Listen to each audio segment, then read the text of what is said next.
Well, hello there and welcome to another video from RunGB and our U-4 career.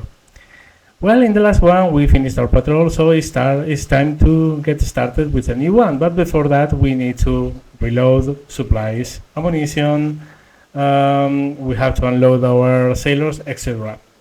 Now I'm doing this in an off commentary because for whatever reason my mic didn't capture the commentary. So this is going to be an after the fact commentary rather than before the fact. Well, by the way, an announcement, guys. From now on and from yesterday, actually, you can support the channel directly by joining it in YouTube. You can see the button down below, and you want to support me doing what I like, doing what I love, doing these kind of videos and more in the future, different styles, historical, etc. Well, you can support me now. You only have to join, and you will be given some privileges or so. I don't know. Yeah, YouTube said, okay, what do you offer in essence for this? So I chose some things I could give as a bonus. Well, if you want to support me, well, in Patreon as well, but I know that some people don't like Patreon at all. So if you want to support me, well, yes, do so here in YouTube. So, well, yeah, here we are just unloading our prisoners, and next we are going to, check on all the other things we need to do here. So we are going to go for a second into Klaus Schmidt, our leader, and we are going to actually get an extra crewman, and we are going to promote one of our sailors, which is great because we need at least one more sonarman, because with just one, there's time off the radio and I don't like that. So we go with we are going to go with the first one. I was checking on different names, but it's going to be Felix Snyder.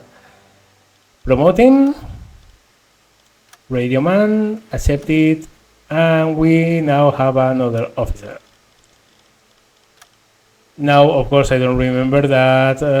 You need to add it to the group before. So here I go.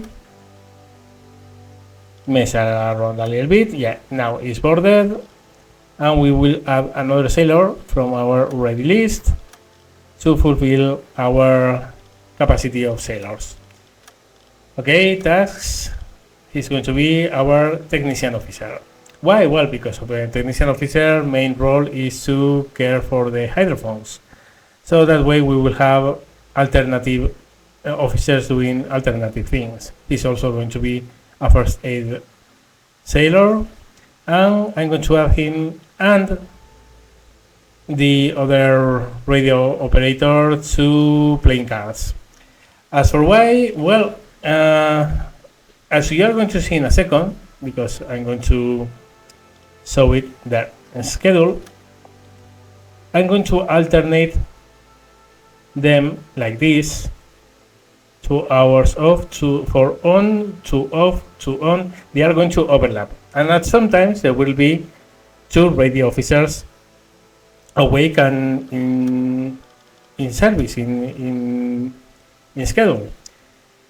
So for those times that we are on the surface, we don't have hydrophone need, and we don't have any need for extra work from one of the radio officers, well, he very well can play some cards and keep our morale up.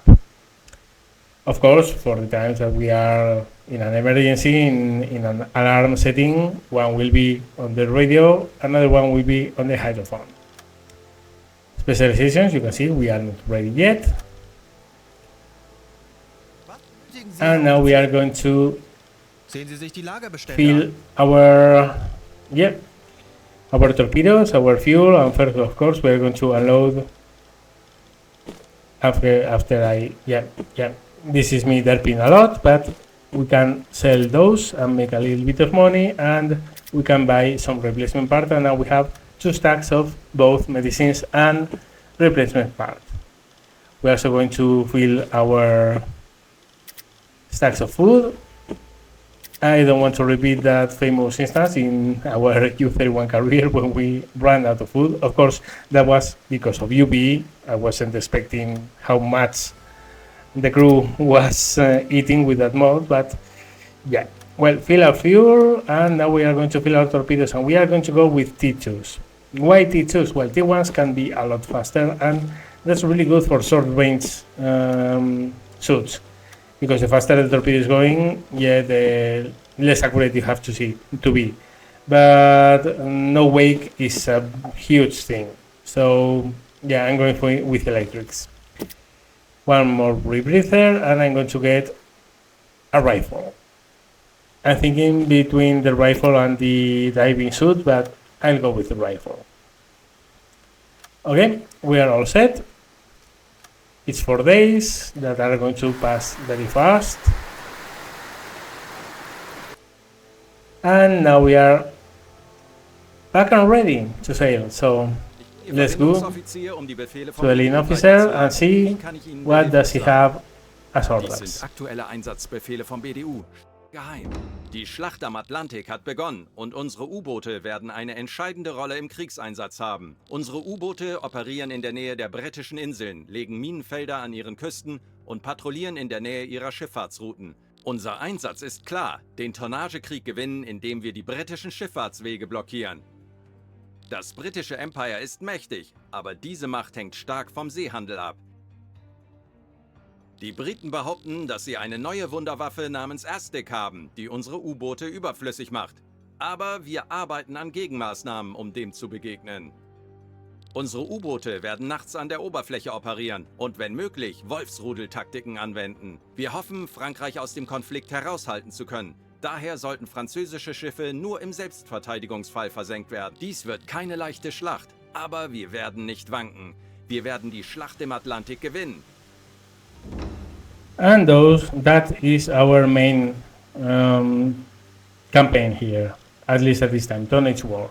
We also have Mine Lion, which I checked, but suddenly I realized, no, I don't want to do this, because it's on the channel, and I don't want to go into the channel.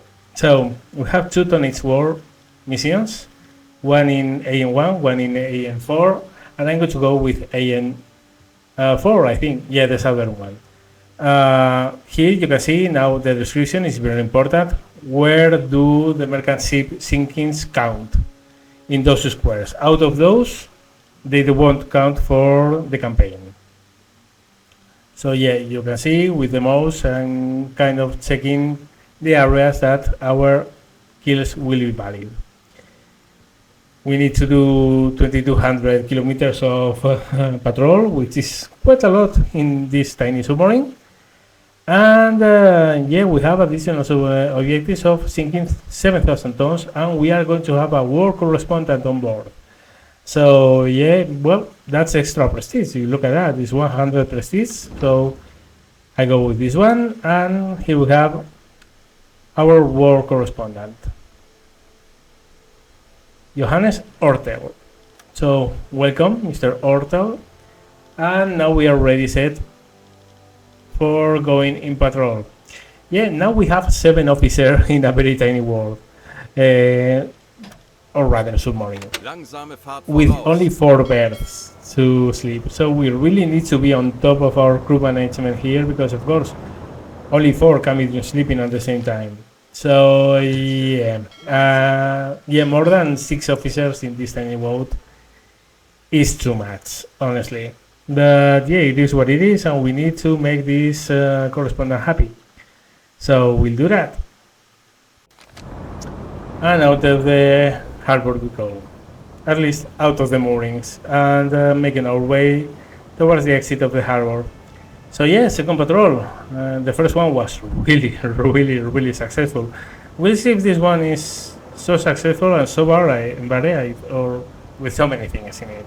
I mean, in the previous one we did a lot of different things. If you haven't check it out, yeah, do so, because sinkings, boardings, checking on the damaged U-boats, recon of the coast, intercepting convoys, yeah, a little bit of everything. So yeah, well, out we go. And not that far from Wilhelmshaven and midway towards our patrol area, we have our first war correspondent event. So we will come close to Mr. Ertel and see what he has to say. This is funny because I didn't know at the time that this is kind of a test of your submarine knowledge. So yeah, here you have a question and several different answers, and I guess that if you miss it, yeah, you get a lower score, and if you nail it, you get an increased score. And in this particular one, is this the answer? Yeah, because the first one says doesn't mention that the telegraph is connected to the engine room, and that's a very important thing. Telegraphs do that. You set an order on the bridge, and that order is relayed to the engine room. So back we go to sleep, and I remember, oh, let's get red lights again with no auto lights, which I miss a lot. That's a mod that I miss a lot. Yeah, with no mod means that yeah, I have to switch red light all the time. This time is night, so instead I just leave them in red and that's it. Anyway, on we go. Now we get a ready report of a freighter in a position far from us, and honestly the report says the contact is moving away from us, southwards. It's very far away, it's moving in a direction opposite to ours, so it's not worth chasing. Really, with a ship, with a submarine with such a limited range as this one, you can only do so many high-speed chases, and this is not one of them. So we'll keep on going. And finally, we arrive to our patrol area. You see, now we need to do 2,250 kilometers of patrol and sink 7,000 tons of ships in order to complete a successful mission. Thankfully, the weather is really fine. We are doing 8 knots, which this setting of speed is really good, which means that yeah, the sea is really calm. Full moon, which is not great for night attacks, but it's what it is. So first, I give an order to do sound check, which didn't give any contact, so we are going to set a patrol and yeah, well, just patrol. Not sure after we have our second event with our war correspondent, so we were in the bridge, so I'm going to come down in this tiny hut. And yeah, Mr. Ortel, what's your question now? His question is one that I know by heart, because I am actually a scuba diver. Well, I do have the license, probably expired, because it's been years since I last did any dive. I simply can't afford it at the moment. Yeah, well, I do have the scuba license, and now, aside of the game, let me tell you, if you are wondering if you want to do it or not, just do it. First, take a baptism. This is what they call a test dive, where you don't need to do anything other than take maybe 90 minutes of lecture on what you are going to do and the risks involved in diving. Of course, there are risks, the gear, etc. And then you are taken by an instructor and you go under and you are guided by them or by him, and maybe half an hour dive, very shallow, 5 to 10 meters, just to know if you enjoy it or not. And let me tell you, I enjoyed it, and I went on to get a license, and I've done my first year of diving, and it's awesome. So, well, let me know if any of you have a scuba dive license, what's your experience with it, and if you are wondering about it, any questions you have in the comment section below. Anyway, back to the game, back to business. And we do have another report. This time, course 50, which I think great because the contact comes from the west.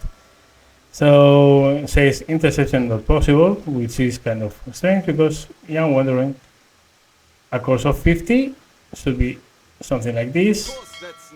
And yeah, it must be going either really fast or don't know what, because this is perfectly interceptable. And anyway, I set that course using the following thought process. Let me check back to the map. You can see the leg of the ship is estimated at 124 kilometers. Mine is 129 kilometers, almost identical. If we travel at the same speed, we will arrive at that point really close in time. If, however, I go faster than the estimated speed of that ship, I will arrive at that point before, and if I go then in the opposite direction he's coming from, we will see it. So, yeah, let's see how that works, and if it works. So now that I'm very close to the track that, or the point that I predicted the enemy to be, what I'm going to do is to do a sound check. I'll dive, check with hydrophones and see if it's in the vicinity or not. If he's not, it means that either he's not there, he's elsewhere, or that maybe he was slower than I anticipated and we still don't pick him on hydrophones. We don't pick him on hydrophones at all. So what I do is to check on the point that there, the meeting point, let's call it that way, and go opposite on the direction that the guy was coming from. Ideally, that means that we are going to find it around that line. Of course, assuming everything that the report said was accurate and assuming the enemy hasn't changed course, which I think was the case, as you are going to see in a second. I go in that direction for a while and I do another sound check and oh, look, there we go, hydrophone contact. 20 to 30 kilometers towards north, which means that probably, and actually later on, we will notice that that ship actually wasn't going at 50 degrees course. It was more like 40, 45, which explains why we are out of position. If the report had been accurate, we would be on top of the ship. So yeah, probably I'm guessing now radio reports are not super accurate, which I think is great, because before they were perfectly accurate in speed, course, everything. So yeah, what I'm going to do here is, see, that's the direction of the contact we are picking on the hydrophones. So I'm going to go directly towards it. I'm going to go for 15 kilometers and at top speed, at flank speed. When we are there, we will dive again, check on the hydrophones, and then we will see whether the contact has moved towards port or towards starboard, meaning the contact is going in an easterly course or a westerly course. Probably it's going to be easterly. Again, we had a report that said he was going at 50 degrees. There we go, we are there. We are going to order another sound check. And yeah, I'm predicting here that we are going to hear the contact towards our starboard. Because, yeah, the report said 50. If it wasn't 50, it was something else, less than 50, it still should be going eastward. So, yeah, there's a little bit of time compression, and we pick it up. There it is. You can see, it has moved eastward. I click on an interception course. It says we are going to pick him on an interception course at flag speed at 74 kilometers, which tells me that that ship is going on a northeast course. So all I have to do is to go towards northeast, try to catch him before he gets out of our patrol area, which really isn't important, because as long as we are in one of the designated areas of sinkings, and we are, and that kill should count. And it's not long after that we indeed see smoke on the horizon. So, using the binoculars, there he is. Pretty long range, barely over the horizon, but the smoke plume is clearly visible, and yeah, the masts of the ship are as well. So now it's time to do an interception. So the first thing I'm going to do is to get some lateral separation, and then try to go parallel to overtake the enemy ship. After a while of running, we will check the position of the enemy is almost parallel to us, and I can see exactly what it is. is an Empire Bell, without question. From this range I really can't see the flags. I see they're red, so I'm suspecting either British or Norway. But at this range I'm still not sure.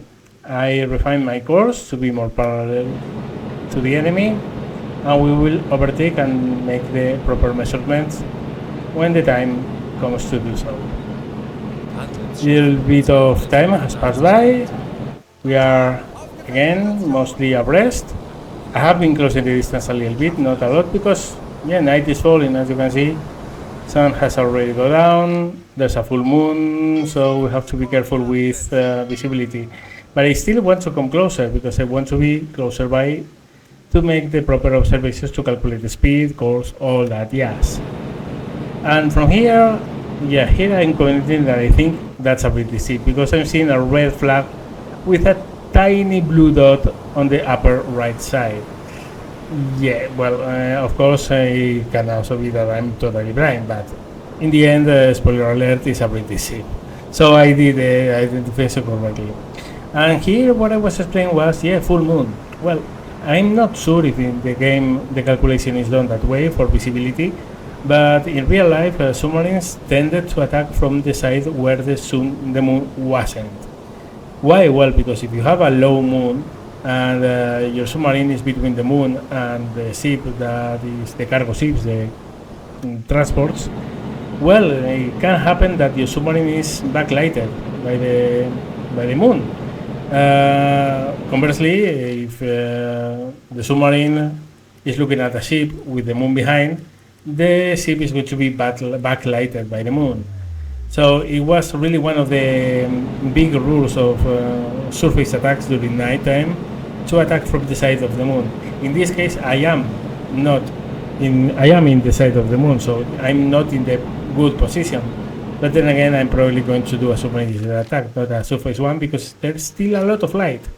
It's not night yet. You can see it's 6:15 in the evening. So really, it's not going to be very dark by the moment we attack. And here, I begin making my calculations for a 3¼ minute rule. You know that I already explained in the previous patrol, but I'm going to do it again in the case that you missed that one. In order to calculate the speed of a ship, and if you don't have any conversion table, which without modes you don't get any at all. If you wait for 3 minutes and a quarter and you measure the range or the distance that ship has sailed in that time, and you divide it by 100, you will arrive at the correct speed of the target in knots. Here I'm making some measurements. The distance, of course, I haven't yet properly ID'd the ship. There we go. ID is entered. Now we can calculate the range. And now it's a matter of just waiting for the 3.25 mark in order to do the calculation of speed. Here we are, very close to the mark. 3 minutes and 10, 2, 1, 0. So I stop, mark the position of the ship, reboot the chronometer, and now we measure the distance between those points. And 767.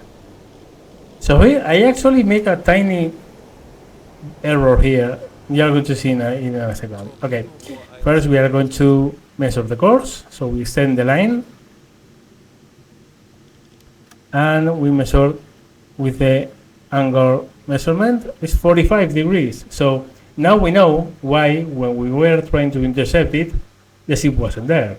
It was more towards the east, and he would have passed us had we not made that sound check dive. But it seems that now reports aren't totally accurate, which I really like, because before they were simply too accurate. You didn't have that kind of accuracy in the Second World War. Anyway, we are pretty much ready to enter all the data. And here you can see I entered 7.5. The idea was enter 7.5 now, just as a guide, Flussunterlagen and aktualisieren. later on refine it to Geschwindigkeit 7.75. 7. Knoten. And that's going to have Entfernung zum Ziel 4, 7, a very 9, tiny effect, 2 but it's going to have effect, and you have to be careful with that kind of stuff because it's only 0.2 knots, but in a shot it can mean a difference on how accurate you are. So we are preheating torpedoes, we are closing distance to the track, and here I'm explaining that we will run in this direction for a while and then we will turn towards the track. So after a while we are already in the front starboard quarter of the enemy ship, and we are ready to turn towards our final approach to the track. Now the last thing I want to do here is to measure maybe 2 kilometers of the track to calculate at which point I want to dive. So when we are 2 kilometers away from the track, I will give the order to dive the submarine. Now there's a lot of light, but it's slowly receding. The visibility range is receding as the light goes down. So I'm pretty confident that I can reach that point before we are seen. Again, constantly maintaining torpedoes, and now we can see that finally we arrived to the point that we are doing our last turn in. And from then on it's a matter of calculating the solution and making it happen. And there we are at the point that we wanted to arrive. I ordered periscope depth. I have already ordered my XO, Mr. Glint, to the TDC. So we have the bridge mostly cleared. I ordered one of the mechanics to go to the depth keeping station, listener room, and now also helm station. So we have all the critical points of the submarine crewed by our officers. You can see our planes are in the position to put the nose down, and our boat is already going under. Now Type 2s were really fast to dive. They weren't really big. They were 250 tons or something like that. And the difference between buoyancy tonnage and dive tonnage was very small. So they were very quick in dives and surface actions. Anyway, Flussunterlagen aktualisieren. Lage 3, 0. Bug rechts. let's enter some data. Entfernung zum Ziel 2, 3, Everything seems right. 4 And here is where I forgot. At this point is where I was waiting to enter the 7.67 instead of the 7.5. I didn't change it. Not big mistake. It's a mistake, but again, I'm quite perfectionist when it comes to this kind of stuff. So it really irks me that somehow that slips off my mind at this point. And after a while, it's time to up the scope. Here he is. So now is the time to enter the proper information on the scope, on the TDC rather. So I aim my scope at the direction, at the point I'm going to fire. I introduce the data. At this point, 77 degrees. I unlock the scope from the TDC. And you can see, torpedo speed 30 degrees, again 30 knots. Again, we loaded only electrics, so 30 knots it is. And we are ready to shoot. As soon as the enemy ship comes to the bearing of 345, we will be able to shoot and to hit. So a bit of time has passed. It's already on a 332 or so bearing, so coming close to the point that we are going to shoot. So again, we are going to point our scope at the predicted shooting angle of 345 and plug tube number 1. Our depth is going to be 4, and our light is on, everything is set up. Last check, last time I had to notice that the speed I didn't notice. I totally forgot I was planning to change it. That is what happens when you don't remember things and you are a dumb skipper. Anyway, we can see the ship is slowly coming towards our crosshair, and yeah, we will shoot as the area we want to shoot at crosses that crosshair, and hopefully we will get a hit at that particular point. So bows cross, getting ready. I'm aiming to fire down the stack. So slightly before the stack comes into the crosshair, I will shoot. Why? Because from the time you shoot until the moment you launch, Los! there, you see there's a delay. So the torpedo was actually thrown slightly behind the funnel, or the aim point actually was there. So I point my periscope towards 0. Again, the gyro angle was 359 actually. So the impact is going to happen somewhat to the left of the point I'm aiming right now. At least if I have all the data 30 accurately, Sekunden. which we know is mostly accurate, but it's not totally accurate. There goes, bows 20 crossing. Sekunden.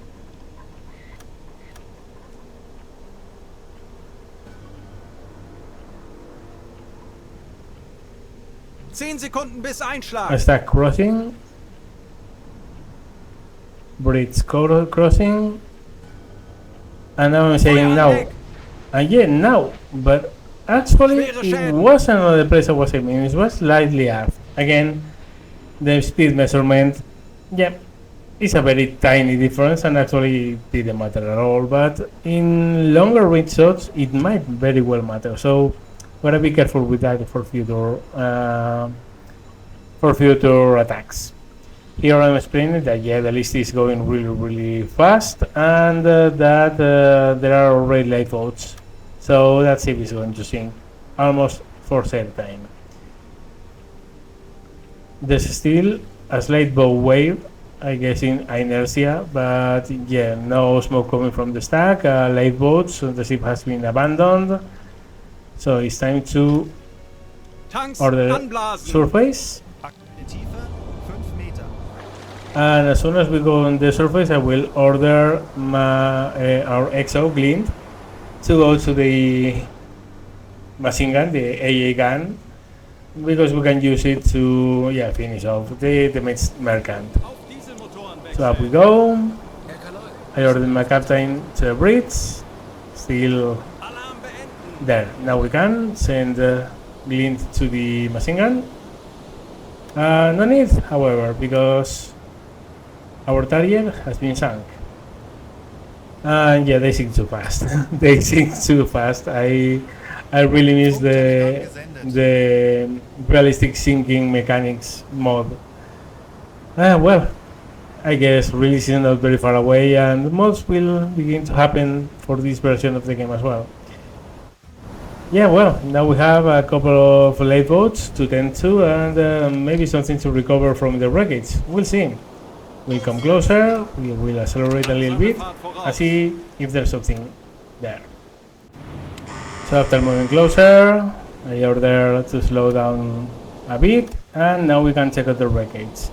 Absolutely nothing of value in the cargo wreckage, but we can get the captain and the machinist, and we can also go and give them some supplies so they don't have any problem with them, and they can be rescued without dying of hunger.